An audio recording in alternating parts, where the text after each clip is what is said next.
A peace plan allegedly made in Moscow, a week of furious scrambling to dial it back by Ukraine and European allies. And now it's back to the Kremlin for Donald Trump's envoy Steve Witkoff, flanked only by the U.S. president's son-in-law Jared Kushner and an interpreter. Have negotiations in Florida moved the needle back in Kyiv's favor? How hard or soft can the bargaining be? Is Witkoff Putin's puppet, as suggested last week by French newspaper Libération, beyond leaks that had the political novice coaching the Russians on how to handle Trump? Can this friend from the president's New York real estate days make something of the current White House's art of the deal approach to trading war for commercial ventures? With facts on the ground slowly swinging in Moscow's favor, what's Russia's incentive to compromise when it's pounding critical infrastructure nightly and now claims to have taken the key eastern city of Pokrovsk after an 18-month siege? What say allies? What with Putin talking deals with Washington while serving up fresh threats of war against Europe? Today in the France 24 debate, will Witkoff's plan seal Ukraine's fate? With us from London, the author of the best-selling account of his own entanglements with Russia's president, Bill Browder, CEO of Hermitage Capital. Thank you so much for joining us. Great to be here. From Kyiv, Lisa Yasko, member of the Ukrainian parliament from Volodymyr Zelensky's Servant of the People Party. Welcome to the show. Good evening. From Washington, Mariana Bujarin, research associate at the Massachusetts Institute of Technology's Center for Nuclear Security Policy. Good to see you. Nice to be back on the show. And Craig Kapitas, former Moscow correspondent for the Wall Street Journal, author of Bear Hunting with the Politburo. How are you? Okay, Francois. On the go, you can always listen to the show wherever podcasts are streamed. Yeah, Steve Witkoff's sixth visit to the Kremlin since the start of the year. None, by the way, to Kyiv yet. Preceded by a bit of venting from Russia's president.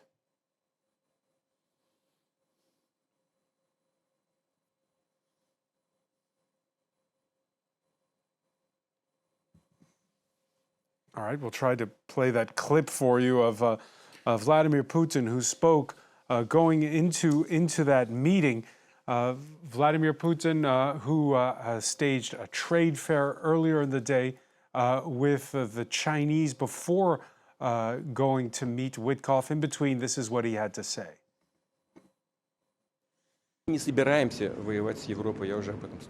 We do not intend to fight Europe. I've said this 100 times. But if Europe suddenly decides to wage war against us and starts it, we are ready right now. With Ukraine, we are acting in a surgical and careful way. It's not war in the full modern sense of the word.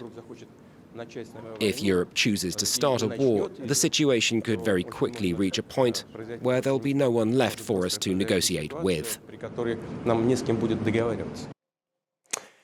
Kapitas, is that just noise?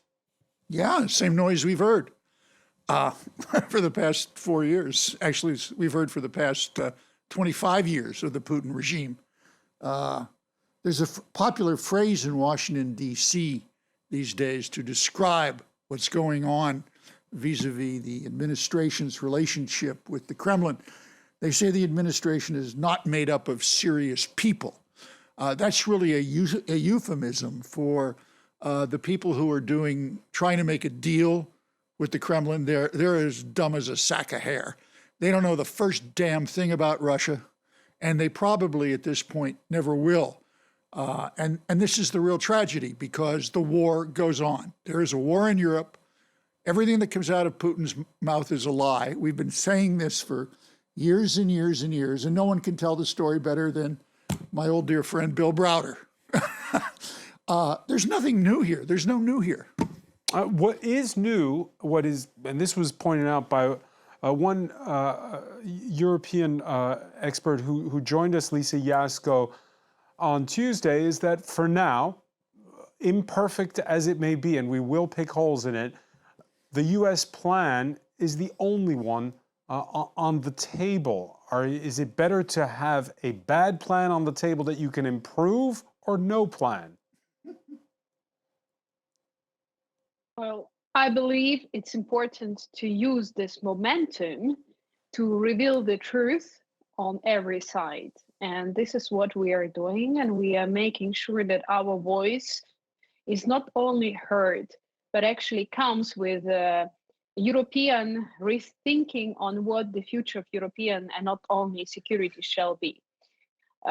Unfortunately, everything that we just saw in the video clip only confirms that Putin is very serious about attacking new countries in Europe. This is exactly what is actually quite new in what he said.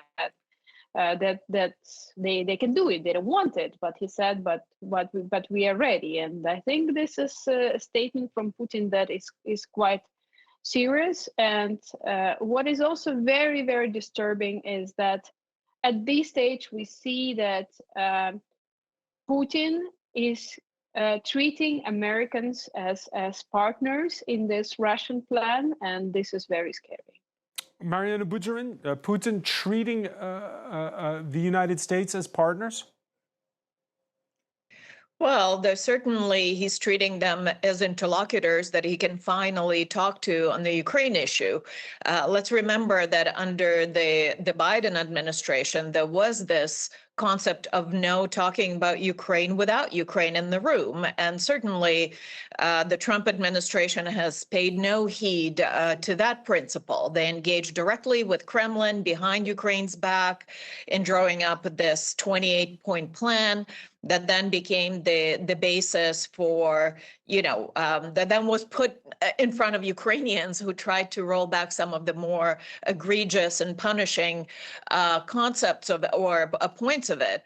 I'd like to just stress one kind of conceptual foundation of this negotiations is that whatever the terms are, there are to restrain Ukraine, which is the victim of this war, instead of restraining the aggressor, which is Russia, right? So what's being negotiated right now, both in Miami, wherever the previous round with the Ukrainians took place, and now in Moscow, is the extent to which Ukraine will be restrained. But the very principle, the basic principle, the negotiations are about how much kind of constraint and punishment will Ukraine have to suffer as a result of this peace deal, remains the same throughout. Yeah, there seems to be a lot happening in Florida. Last week, the Wall Street Journal reported on an October meeting there between Steve Witkoff and Putin's point man on Ukraine negotiations, U.S.-educated financier Kirill Dmitriev. Also present was the same Jared Kushner, who is in Moscow. Dmitriev was pushing a plan for U.S. companies to tap the roughly $300 billion of Russian central bank assets frozen in Europe, according to the Wall Street Journal. This for U.S.-Russian investment projects and a U.S.-led reconstruction of Ukraine. As it put it, U.S. and Russian companies could then join to exploit the vast mineral wealth in the Arctic. The Wall Street Journal investigation points to several close to Trump and his son Don Jr. lobbying and coveting concessions, including for the now sabotaged Nord Stream 2 pipeline that links Russia to Germany. Already back in August, the same Wall Street Journal reported at the time that in secret talks, ExxonMobil's senior vice president met with the boss of Rosneft, Igor Sechin, Putin's former private secretary, in Doha to discuss Exxon's return to the massive Sakhalin project, an investment stranded after the 2022 all-out invasion of Ukraine. Bill Browder, is this what it's all about? Oil deal for friends and partners of the U.S. president? I think this Wall Street Journal story is probably one of the most consequential stories that has come out in a long, long time about what's really going on here. Certainly since Donald Trump came back into power, we've all been scratching our heads and watching this strange approach of Trump and J.D. Vance and Witkoff and so on, and wondering why is it that Trump has been so sympathetic to Putin and so antagonistic to Zelensky and to Ukraine. And it was, everybody has been speculating. They say, well, maybe Trump likes Putin's approach. He likes strongmen, et cetera. But in the end, what we see here, laid out by the Wall Street Journal, is in black and white, it's just simply about money. That a small group of people close to the president think they're going to make a lot of money out of Russia, and they're trying to construct a quote peace plan, which will be not a peace plan at all, but a surrender plan for Ukraine, and try to shove it down Ukraine's throat against the interests of Ukraine, against the interests of Europe, against the interests of about 85% of Americans, purely to profit.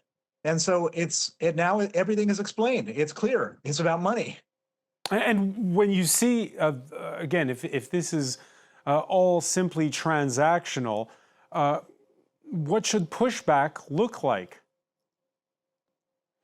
Well, I mean, at the end of the day, there's one bigger thing going on here, a much bigger thing going on, which is why is this happening right now? What's really going on? And the answer is, if you sort of go up 30,000 feet and just look down, about 10 days ago, there was a very serious proposal which had been put forth by Senator Lindsey Graham, a close ally of Trump, which would impose 500% tariffs on any country that bought Russian oil. And this particular legislation had 85 Senate co-sponsors. It had been held up by Trump up until that moment. And all of a sudden, Trump said, I give permission for this to go forward. So Putin is in a panic. So what does Putin do? Well, there's this 28-point peace plan, which has been drafted in the Kremlin, translated into English, and then leaked to Axios, which is a US media source. And all of a sudden, there's this peace plan in play. And very quickly, the Trump administration sort of endorsed the peace plan. And all of a sudden, now there's a peace negotiation going on. I put peace in quotation marks. There's no real peace. And in my mind, I don't think Putin had any intention of adhering to this 28-point peace plan. But what this did, very fundamentally, is it put this oil sanctions into the long grass, into the back burner. And now there's not going to be oil sanctions. And as a result of that, Putin has gotten what he wanted, which is the most devastating thing that he could face, which are these unbelievably terrifying oil sanctions are not going to happen. And we can all have negotiations and peace plans, and we can reject or accept. But in the end, Putin has played us all. Mariana Bujarin, why would Steve Witkoff go along with it? There was the reporting by Bloomberg that, again, this was a Moscow plan that he tried to pass off on his own. There was also the U.S. Secretary of State, who first appeared to push back on it in a conversation with lawmakers and then denied that he ever did so. What's going on inside of the White House right now? Well, we were all trying to figure that out, Francois. I think, the Trump administration wanted to have this deal in 24 hours, if we remember, even if it's metaphorically speaking, they want to get to a deal quickly.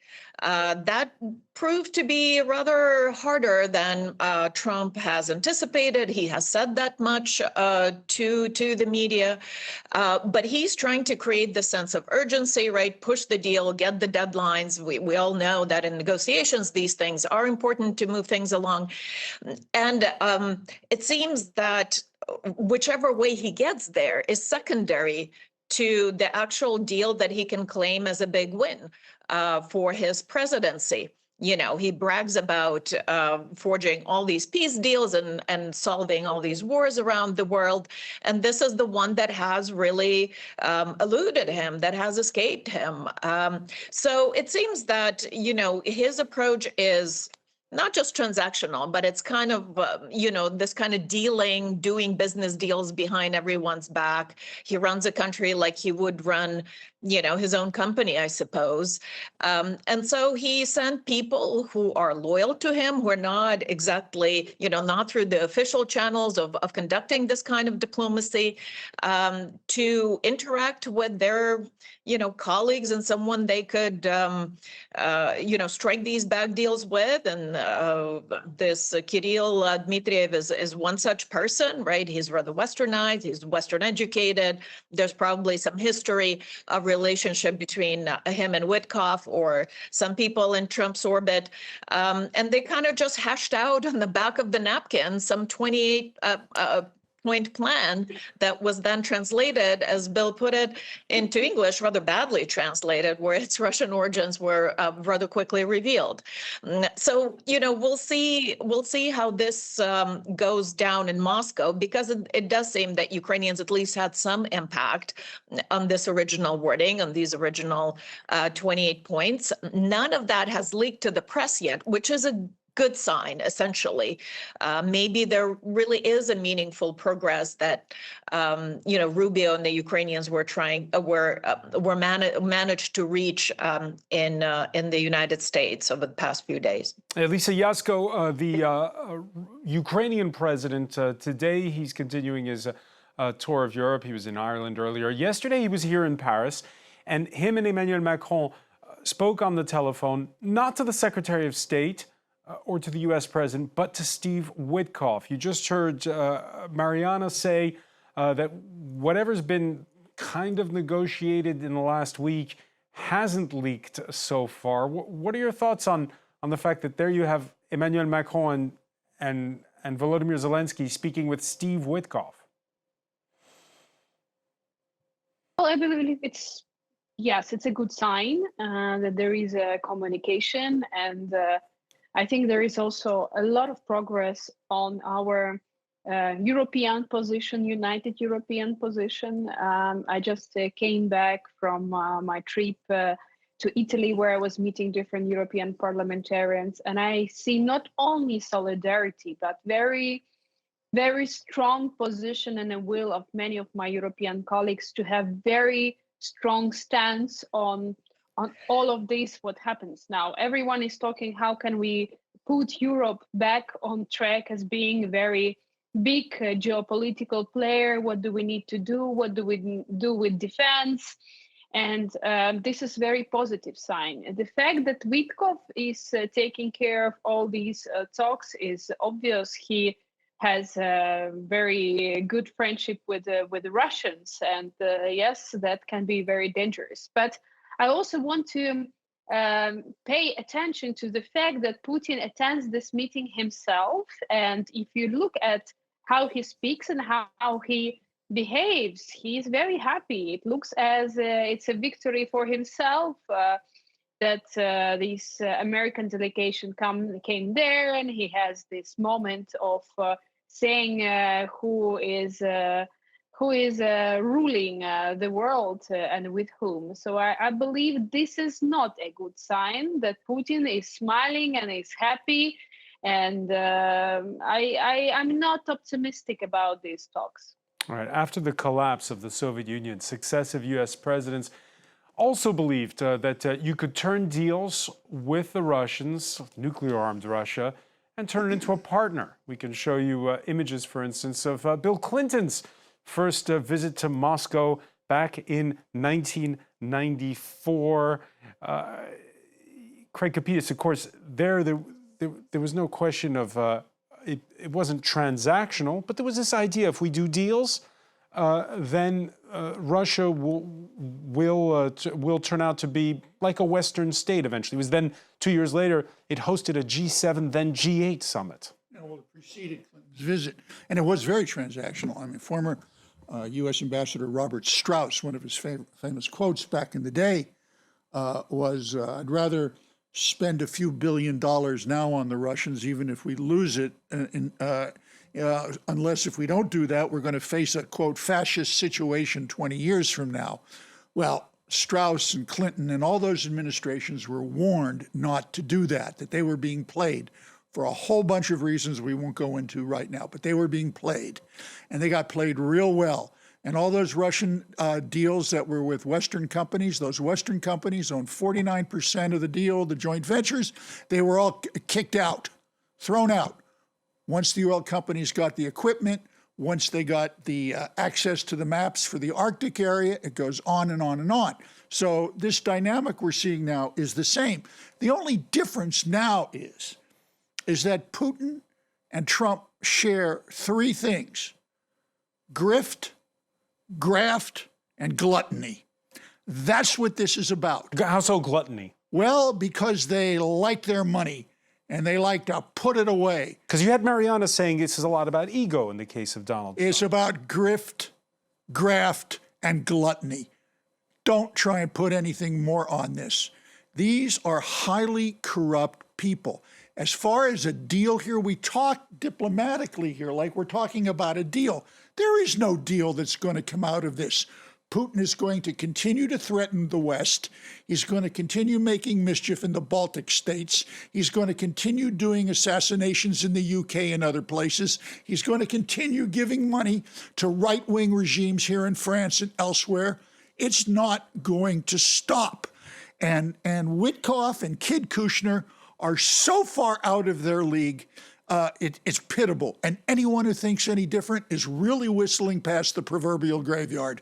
All right, so the consensus, as you heard Bill Browder on the panel, is that the current U.S. representatives are not reading Russia very well. Back in the 90s, again, we showed those clips earlier. Did you misread Russia?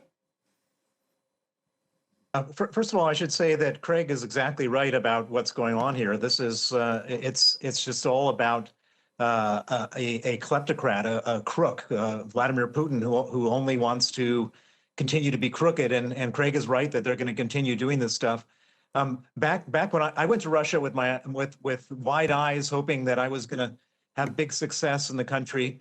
And for anyone who knows my story, you'll know that I had a big success in the country until I was expelled from the country, declared a threat to national security.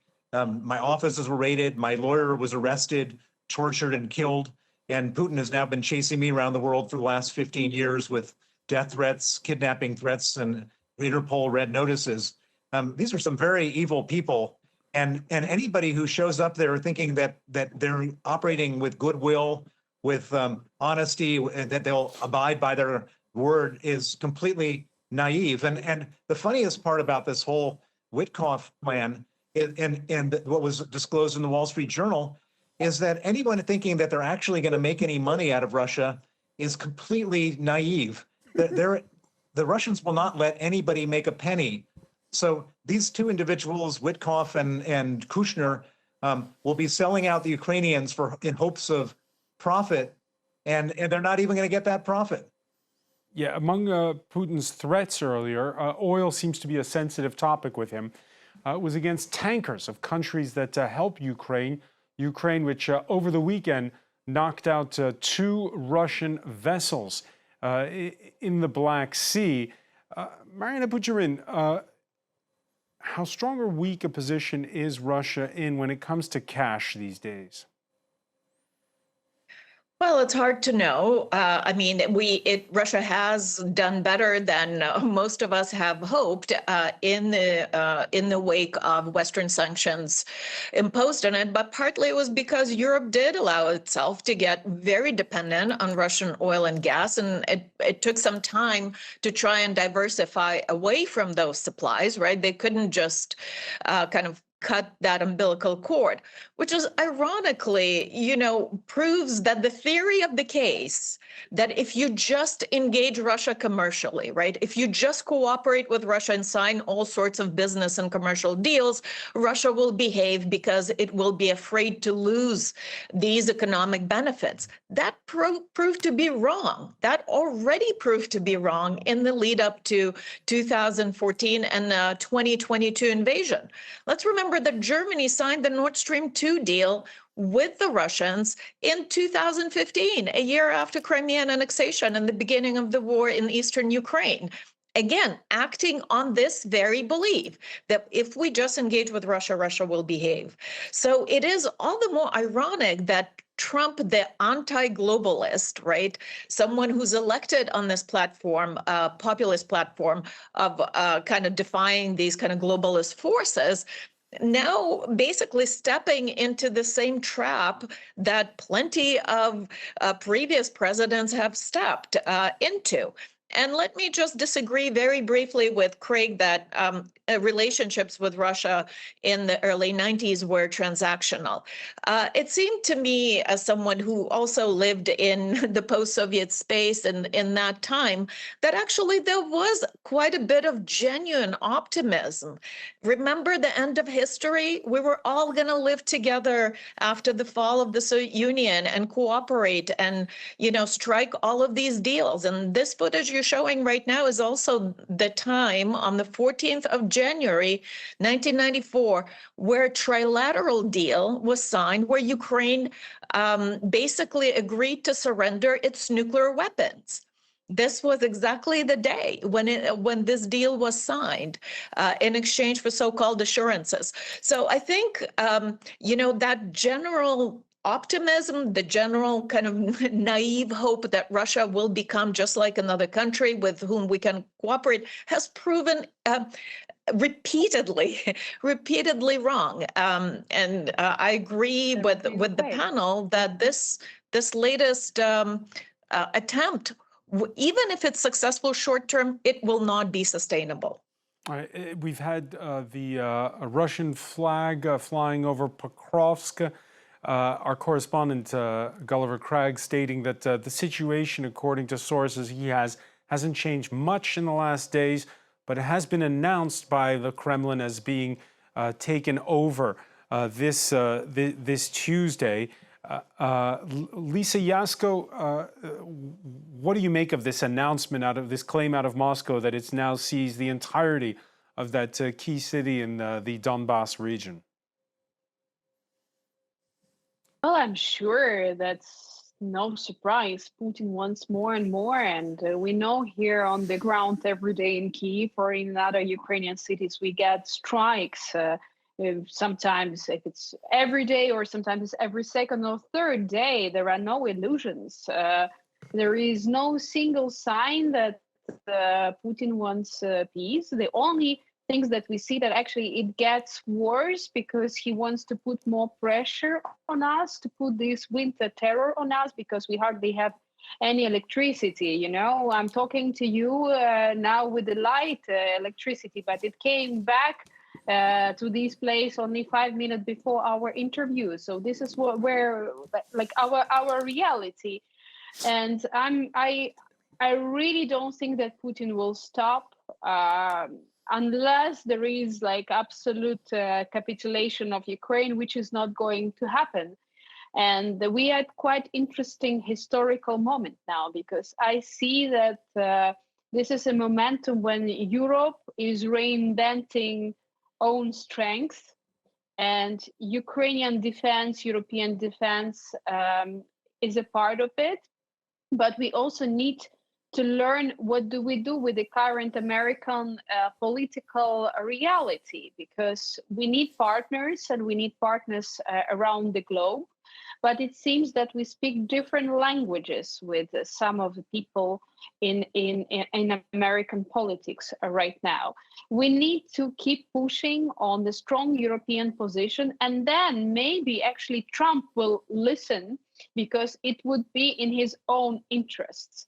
You know, I was very, very not happy that the news today were coming from United States where they say that we are no longer financing war. We don't send any weapons. And this is actually true, because European countries are buying weapons from the US. So but we need justice. And a part of all these peace talks, there is one fundamental question that is missed. What about justice? When justice would come, what form would it take? When the war criminals will be at a tribunal, when there will be reparation loans, what happens with the frozen assets. Instead, what we see that these frozen assets will be used for Russian and American economy. It's nonsense, and Ukrainians will never agree to that, because we know that without justice, we cannot plant any secure future. And we're seeing live images there, Craig Kapitas, of the U.S. Secretary of State in Washington skipping a NATO foreign ministers meeting. Yeah, well, he doesn't have anything to say. I mean, look, we as a group, we want to believe that institutions like the White House, the Secretary of State, all of these people have heft when they're discussing things with Russia and with the Kremlin. But the fact is, they don't. They don't have the educational background. They don't have the experience on the ground. And Mariana was absolutely right. There was a golden age, very briefly, and it died, a cruel death on the vine, very quickly, starting with the cooperative movement in about 87. But all that history aside, you see, we have three very interesting guests here tonight, all of whom exist in a world of Russian world that I've studied for years and they've studied for years. And you know what the problem with our three guests are? They're not in Russia right now. They're not in Ukraine. If Bill went there, they'd shoot him in the back of the head. Lisa's in Ukraine. Lisa's in Kyiv. Well, yes. Yeah, but yeah, fine. I'm glad you're in Kyiv. But back in the day, you were supposed to be doing deals with Russia. Ukraine was supposed to be entering into deals with Russia to create business, and you're not. What you're doing is you're fighting a war. And this is not going to change. And what we have to be very cautious of is to get into the chitter-chattering classes of appeasement here. You cannot get into any appeasement with Vladimir Putin. I don't know how you get out of that pickle box, but that's the box that we have to get out of. All right, and just a question on this, Lisa, because obviously on the battlefield right now, as you mentioned the power cuts there, there is tremendous loss on both sides on the battlefield, and it's been a hard week as well in the high halls of power in Kyiv. When the Americans first sprang this plan with Moscow to Kyiv in Geneva back then, President Zelensky's representative was his longtime backer and top advisor, Andriy Yermak. Now Yermak is gone because of a corruption scandal that's brought down Zelensky's energy and defense ministers. The man reporting on the latest talks in Florida, Zelensky's defense chief, Rustan Umerov. The fact that you've had this shakeup inside of Ukraine's executive branch, Lisa Yasko, in the long run, what impact will that have? It only proves that Ukraine is capable of transparency, that we are democratic, even in the wartime, and that President Zelensky, even if he gets criticism, he is capable of listening to partners abroad, but also to society inside. When we had the meeting with the President Zelensky and our party, which was around 10 days ago, I had an absolute faith, and my instinct was saying that he would make sure that he will act as Ukrainian society wants. Maybe not immediately, because things are too complex and it coincided with this great external pressure on the peace talks on Ukraine.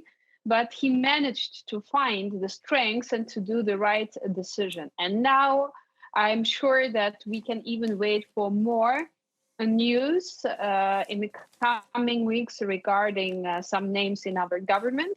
But this is what is needed. And I think this is a unique situation where we are under the bombs and attacks every day with the blackouts. People are dying, but we still have our anti-corruption agencies working. And yes, there is a criticism, but don't forget that we investigate corruption now. Where would you find this situation in the world? Who will be capable to do it in such circumstances as we do? And I think this is very important, and this is what Ukrainian resilience is and Ukrainian leadership. But we need results. We need not only actions in the middle, but also results. If we fight corruption, then we need to have the final investigation conclusions. If we want to have peace, we need a real peace with justice. And this is what we are fighting for. Well, you mentioned earlier, Lisa, the fact that it's now Europe bankrolling the armament, buying U.S. weapons in some instances, stepping up its own defense production, and talking about financial help for Ukraine. The Financial Times, though, reporting that the European Central Bank will not guarantee a massive 140 billion euro loan for Kyiv that limits options. France and Germany want to seize those frozen Russian assets, most of which are currently in Belgium's vaults currently. But the U.S. quietly against that, and Belgium's prime minister says he doesn't want to carry the can alone, something that was broached by the French president when he stood alongside Volodymyr Zelensky on Monday. On the issue of frozen Russian assets, I've said from the beginning that we will find a solution that technically addresses all the legitimate questions that have been raised. And I have a lot of respect for Prime Minister Bart de Wever, who is asking very specific technical questions. So we need to move forward. The aim is to finalise this for the next European Council. Next European Council, the last one of the year, is in a little over 2 weeks' time. Is this, are we wasting our breath talking about seizing the frozen Russian assets? Is that ever going to happen? Well, I'm quite optimistic. The question is for Bill Browder here. Well, I'm going to take over from Lisa and say I'm also quite optimistic. I mean, it comes down to a very simple situation. If Europe allows Russia to succeed in Ukraine, then Europe will have 20 million Ukrainian refugees. Europe will then have to reinforce its own borders to fight off Russia. And as you heard from Putin tonight, he's moving in that direction. It will cost an unbelievable amount of money and lives. And therefore, Europe has an absolutely existential motivation to support Ukraine. America supplied 40% of the military aid to Ukraine before Trump came in. America provides 0% now. Europe has two choices. They can either pay for the support of Ukraine by raising taxes, or they can get the money from Putin. And so whatever technical issues need to be resolved, and the Belgian prime minister made some statement today, and the European Central Bank made some other statement, all that will be resolved because this is an absolute existential necessity for Europe and for Ukraine. And so one way or another, that money will end up being supplied to Ukraine. Craig Kapitas, you agree? All I know is it's not easy to address Macron's very specific technical questions when your country's been under bombardment since 2014. Give me a break. Give them the money. Giving the money, is it that simple? Mariana Bujerin. Well, I mean, I think the whole story of the Russian frozen assets shows they unfortunately the lack of kind of decision making and leadership within the EU. The EU has been incredibly generous and supportive rhetorically and, of course, financially as well. But it has been constantly reacting to the facts on the ground, to the fait accompli achieved by Russia, or then, that coming out of Washington. And only now do we see some emergence of the triumvirate of, the willing powers, the German leadership combined with France and the UK, perhaps, that is willing to push this along. But it took a long time.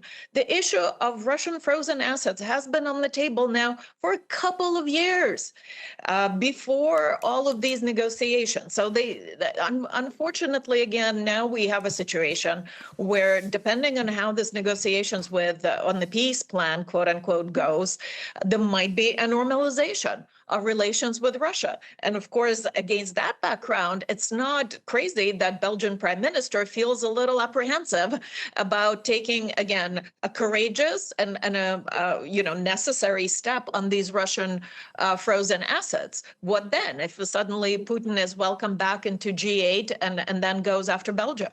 Lisa Yasko, you're just back. You said you're just back from Italy. Italy, which has a pro-Kyiv prime minister, but she's in a coalition with partners that are more sympathetic to Russia. You know, if the U.S. pushes forth with giving up completely on supporting Ukraine and does deals with Russia, do you see countries like Italy standing firm?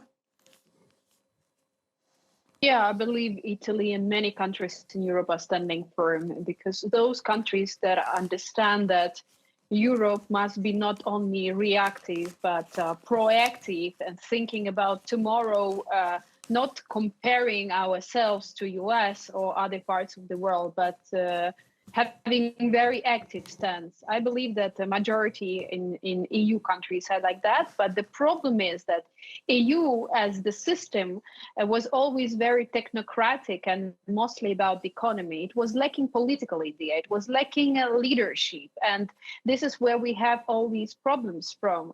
But I believe that it's changing. Yes, it takes time.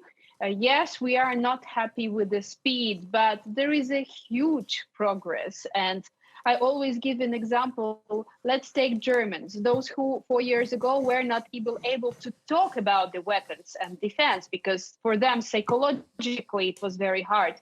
Now Germany is having completely different position. And in most of the countries, we have the same processes. People are thinking what to do with the army inside, how to increase defense budgets, how to train people, how to protect more democracies. But it has to be real actions, implementations, not just words and statements. And Russia is never sleeping. Russia is always trying to humiliate the West and undermine European democracies. And this is what we shall not forget, and act in advance and very preventive.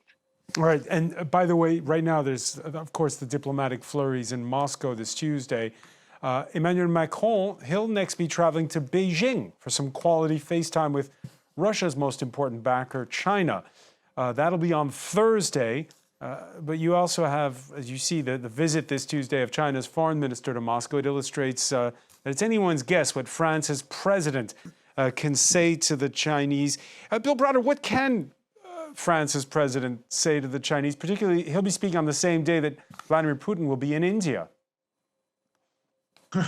Well, the reason why Putin can afford to carry on with this war is because he gets so much money from China, India, and Turkey, who buy his crude oil. Since the war started, they've given him about $400 billion. And that's about the amount of money that he's spent on weapons and soldiers and so on. And so the one thing that would stop this war in its tracks is if we could find a way to get China, India, and Turkey to stop buying Russian oil. And there's one way that we could do that, which would be to impose punishments on those 8 oil refineries, 2 in China, 4 in India, and 2 in Turkey, if they continue to buy Russian oil. We could say you can do business with us, or you can do business with Russia, but you can't do both. And so, I mean, I can imagine that there's a lot more on the agenda between Macron and China than this, but that's the one thing that would stop Putin in his tracks, is if he didn't have the money, he wouldn't be able to afford the war. We'll have to leave it there. Bill Browder, I want to thank you so much for joining us from London. I want to thank Lisa Yasko for being with us from the Ukrainian capital, Kyiv, Mariana Bujarin in Washington, and Craig Kapitas, thank you for being with us here in the France 24 debate.